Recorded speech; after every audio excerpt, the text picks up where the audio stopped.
I've always loved playing sports. I love the competition. I love everything about it. I knew that I would be able to get back to sports, but I knew that I had to get out of the wheelchair in order to do that. Michigan State Police are investigating a crash that happened at 2:45 a.m. on December 27th. According to the report, the car ran a stop sign and was hit by a truck. 2 passengers were pronounced dead at the scene, and another 2 remain in critical condition. Yeah, they came knocking on the door, I think around 6:37 in the morning. I see police officers out there, and they said that there was an accident and they needed to come inside. So I was preparing myself for very bad news. We hopped in the car and rushed out to the hospital. The doctor came in and said that the CAT scans had shown that she was likely brain dead. And they said that it was a very good possibility that she would maintain a vegetative state for the rest of her life. Her lungs had collapsed. They had to remove her spleen. She had a lot of internal injuries. She came out of surgery in traction because of her leg. Her jaw was broken in 3 places. Jaw was broken. They had her mouth wired shut. She was put into a feeding tube. I don't know, the 9 hours of surgeries encompassed, I think, about 11 different surgeries that, individual surgeries that had gone on that day. I mean, this is right at COVID time, so hardly anybody could get into the hospital. Nobody. But they allowed her brother and sisters and everything to come up and say goodbye to her.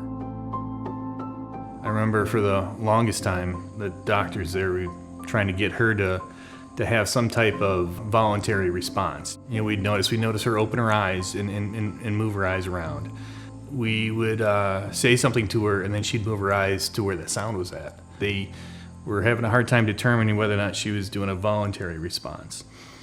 But the 3rd week, she gave a kind of a semi-thumbs up, and that started letting us know, hey, I think she's still there. And then everything moved quick. I can't believe I can talk. I really love you.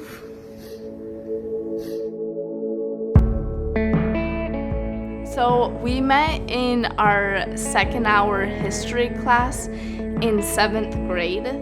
And when the teacher told us pick our partners, everybody in the class had partners except me and Jackson. And so I said, sure, why not? And me and Jackson dated for 3 years. The father of a 13-year-old girl, having a boy interested in her, you have to evaluate the boy. And Jackson was pretty impressive. He spent enough time with us that we felt that he was, another one of our family. First thing I remember after the accident was waking up at Mary Free Bed. And I didn't know exactly what I was doing there. My first question that I asked my parents was where my boyfriend was at.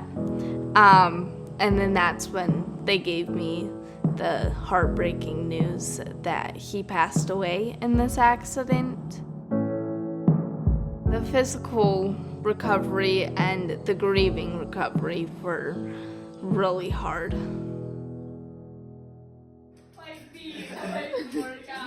So when I got home, I was in a wheelchair. My house looked different because there was ramps everywhere. Rehab Without Walls was out here and did an initial scan of the house, and it was almost immediate. So there was no real pause in her care. That was comforting. Yeah. Rehab Without Walls is an amazing opportunity that we have here in our community to deliver true transdisciplinary care in the home and community setting. So we use our therapist in the home environment, in the community setting, the school, on the job. We really get a unique opportunity to come to the patient and meet them with their needs and their personal goals. The day that I did get out of the wheelchair, I was set and determined to play sports again. They had me do a lot of leg strengthening exercises, have me down on my treadmill running. They had my brother come out and play defense on me. which made me be more competitive. They just had me like work at everything, and then 3 months after getting out of the wheelchair, I ran my first 5K. I feel like Rehab Without Walls was my whole recovery. Like, I feel like if I didn't have them, there would have been no way I would have been able to like run a 5K. There was no way that I would be able to get back to sports this year. They were a huge part of my whole recovery. One thing I remember about her is looking through her medical charts, everyone was telling her no. That there was things that she wouldn't go back to, that she kind of had to settle. And I'm looking at her and her parents, and settling wasn't an option.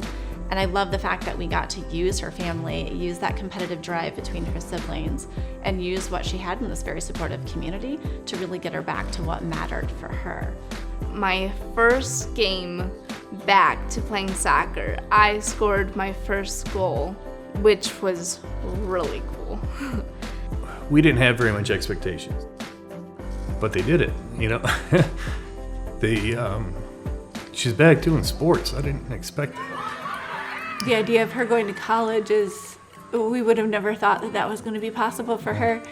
And she will struggle, and it might be a little bit more difficult for her, but she has the tools, and it's going to help her and make her successful. She's going to have a normal life, and that's something that we weren't sure she's going to be able to have again. And they made that possible.